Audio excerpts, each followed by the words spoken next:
여러분, 최근에 대한민국이 성문제와 마약 문제로 굉장히 시끄럽습니다. 버닝썬이라는 클럽부터 시작을 해서 최근에 김학의 사건까지 정치권이건 나이 많은 정치권이든 나이 어린 연예인들이든 성문제와 여기에 플러스 마약 문제까지 뒤엉켜 있는 이런 게 어떻게 보면 우리 대한민국의 민낯 중에 한 부분이 아닌가 이런 생각이 들 정도로 성 플러스 마약 이 문제가 몇 주째 지금 대한민국의 기사들을 뉴스를 장식하고 있습니다. 그런데 굉장히 재밌게도 이게 좌파의 법칙인지 모르겠는데 버닝썬의 버닝썬을 고구마를 캐다 보니까 지금 청와대에 있는 윤 총경이라는 사람이 드러났어요. 결국에는 그 끝에는 청와대 라인에 윤 총경이라는 사람이 있었다.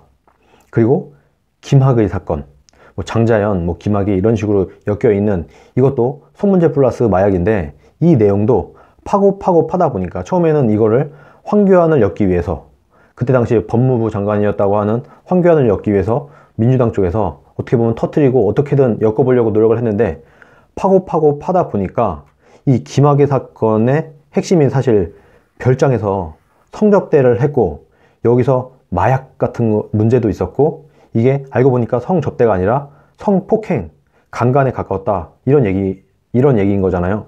그런데 이 동영상이 찍힌 날짜가 2006년에서 2007년 노무현 정부 때라고 해요.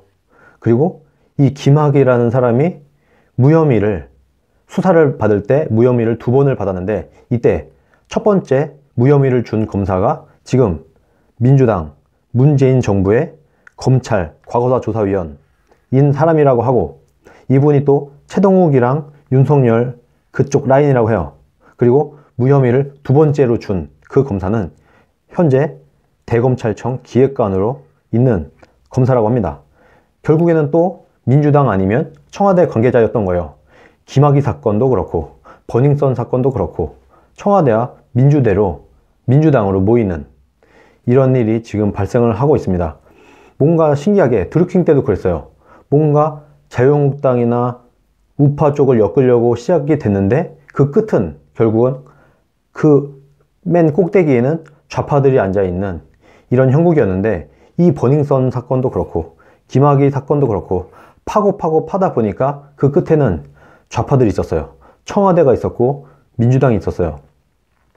오늘 좀 굉장히 늦은 감이 있는데 자유한국당의 나경원 원내대표가 김학의 특검 오케이 김학의 특검 하자 대신에 드루킹 손혜원 사건도 같이 특검을 하자 이런 식으로 얘기를 했어요. 이게 김학의 사건이 처음 이슈가 되고 황교안을 엮으려고 할 때 황교안 당대표는 알았을 거 아니에요. 이 김학의 사건과 나랑은 전혀 연관이 없다. 이거를 본인이 가장 잘 알았을 텐데 그때 당시에 황교안 당대표가 민생 문제는 외면하고 황교안 죽이기로 지금 가는 것 같다. 이런 식으로 굉장히 미온적으로 대처를 했습니다. 저 같으면 이 말이 나오자마자 나 이거랑 상관없어. 특검을 하든지 뭘 하든지 알아서 해. 대신에 지금 드루킹 특검 이렇게 말할 필요도 없어요. 이 문장을 명확하게 할 필요가 있습니다. 문재인 불법 대선 특검이라고 규정을 해야 돼요. 정치적으로 우리가 이렇게 말을 해줘야 되는 겁니다. 문재인 불법 대선 특검을 하고 그리고 그 외에 신재민, 김태우 공익제보자 특검도 같이 가자. 황교안이 이렇게 말했었으면 그야말로 직방으로 효과가 있었을 겁니다. 그런데 황교안 당대표가 워낙에 좀 점잖은 사람이고 투쟁력이 아무래도 즉흥적인 순발력이나 이런 게 부족했는지 황교안 죽이기다 이런 식으로 굉장히 미온적으로 나왔어요. 이 얘기가 나오자마자 김학의를 황교안과 엮으려고 하자마자 오케이 난 어차피 김학의랑 나랑 전혀 상관없어. 내가 이거 봐주거나 이런 일 전혀 없어. 나랑 엮어봤자 하나도 안 나와.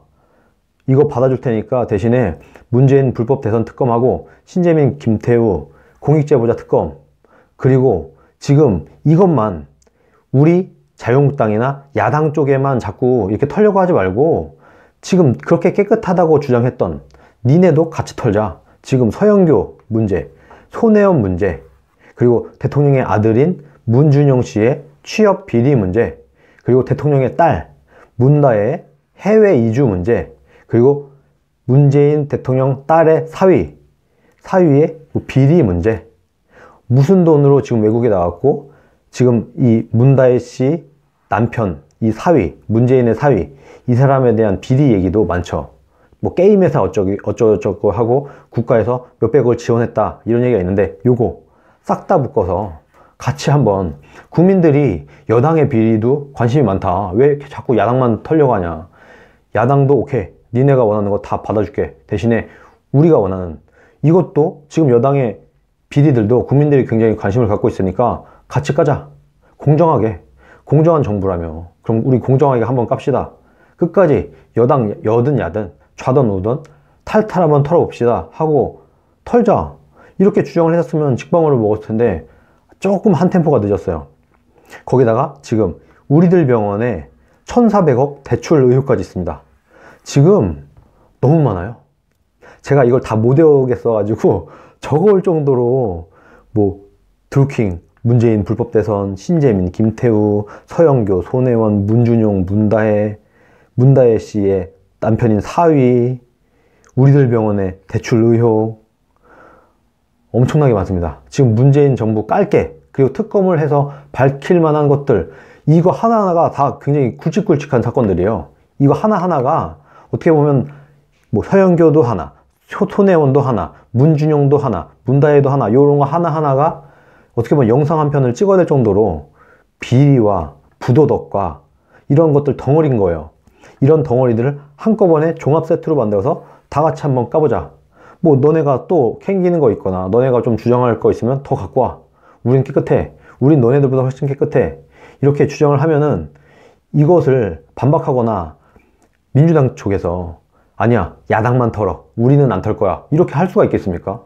이렇게 대놓고 붙으면 이런 식으로 붙었어야 됐지 않나. 근데 늦었지만 어쨌든 나경원 원내대표가 이렇게 말한 것도 그나마 좀 괜찮다, 이제라도 좀 잘했다. 대신에 드루킹 얘기보다는, 드루킹이라는 단어를 쓰지 말라는 건 아니고 이것을 문재인 불법 대선 특검이라고 명명을 하는 게 어떤가. 정확하게. 자꾸 뭐 애매하게 지금 김경수 윗선에 문재인이 있는 거 아니야, 이렇게 하면 말이 길어지잖아요. 그렇게 하지 말고 그냥 문재인 불법 대선 특검, 아니면 뭐 문재인 드루킹 불법 대선 특검, 이렇게 하든가. 이런 식으로 문재인이라는 단어를 아예 집어넣고 불법 대선이라는 말을 집어넣어서 지금 문재인 정부의 정당성을 흔들어야 된다. 지금 문재인 정부 어떻게 하고 있어요? 황교안 당대표의 정당성을 흔들고 있는 거잖아요. 그야말로 자유한국당과 황교안을 종합 세트로 묶어갖고 자유한국당을 끌어내려고 하고 있는 거잖아요. 민주당과 청와대는 이렇게 공격을 하는데 왜 자유한국당은 이렇게 미온적으로 대처를 해요?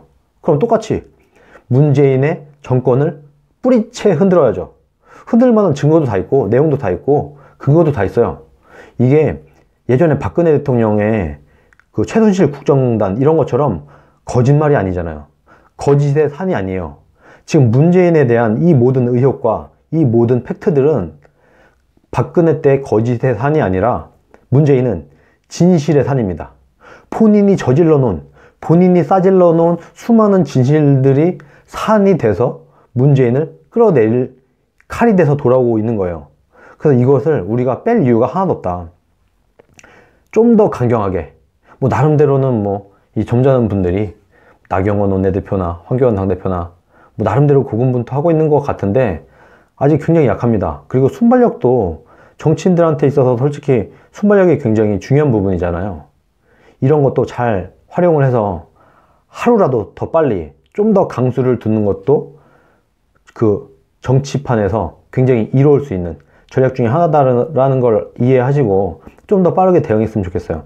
지금 조응천 민주당 의원까지 김학의 사건에 엮여 있죠. 김학의 사건도 지금 이 사람들이 특검을 해도 깔 게 없을 거예요.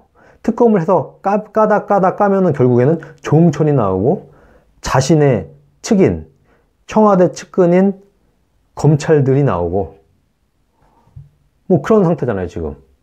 이거는 그때 당시에 그냥 거짓말로 지금 문재인 정부가 저는 이 내용을 어느 정도 알고 있을 수도 있다고 봅니다. 그런데 지금 문재인 정부가 하는 거는 거짓말로 어떻든 간에 억지로라도 말이 되든 안 되든 증거가 있든 없든, 아니 박근혜 대통령이 증거가 이씨 구속됐나요? 그냥 말과 기사를 증거로 해서 말도 안 되게 탄핵을 시켜버리고 감옥에 보내버린 거잖아요. 지금 박근혜 대통령이. 이런 식으로 거짓말로 잘 또 엮어갖고 마치 김학의의 뒤를 황교안이 봐준 것처럼 이렇게 엮어갈 가능성도 있어요. 이것을 적당하게 또 박근혜 대통령처럼 미온적으로 대처하다가 또 국민 여론이 진실과 상관없이 그렇게 가게 되면은 굉장히 피곤해지고 자유한국당 지지율도 관리가 안 될 수도 있습니다. 거짓말로 인해서.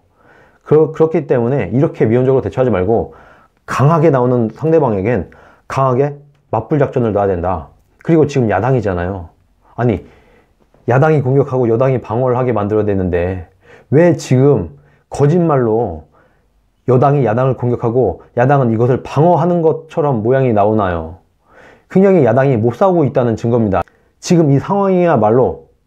그래서 좀 더 공세를 펼쳐야 된다. 야당이 오히려 여당을 밀어붙여서 공격을 하고 치열하게 공격을 하고 여당은 방어하기에 급급하게끔 만들어도 시원찮을 판입니다. 지금 특히 자유한국당 당대표가 되면서 황교안 대표는 내가 목숨을 걸고 지키겠다, 당장 장애투쟁이라고 하겠다, 이런 식으로 강경하게 말을 했잖아요. 그 강경한 모습을 이제는 보여줄 때가 되지 않았나 생각이 듭니다. 지금 지지율도 싸워볼 만큼 꽤 올라왔잖아요. 민주당과 자유한국당 지지율이 이제 별 차이도 안 나잖아요. 이 30%가 넘는 국민들의 지지를 등에 업고 얼마든지 지금 문재인의 청와대와 민주당과 붙을 수 있을 정도의 지지율이 올라와 있습니다. 이 사람들의 목소리를 강하게 대변할 수 있어야 되는 거예요. 야당 대표는 좀 점잖은 것도 좋고 뭐 젠틀한 것도 좋고 다 좋은데 그래도 조금 더 투쟁력을 갖춰서 좀 더 적극적으로 싸워주시길 제가 부탁을 드립니다.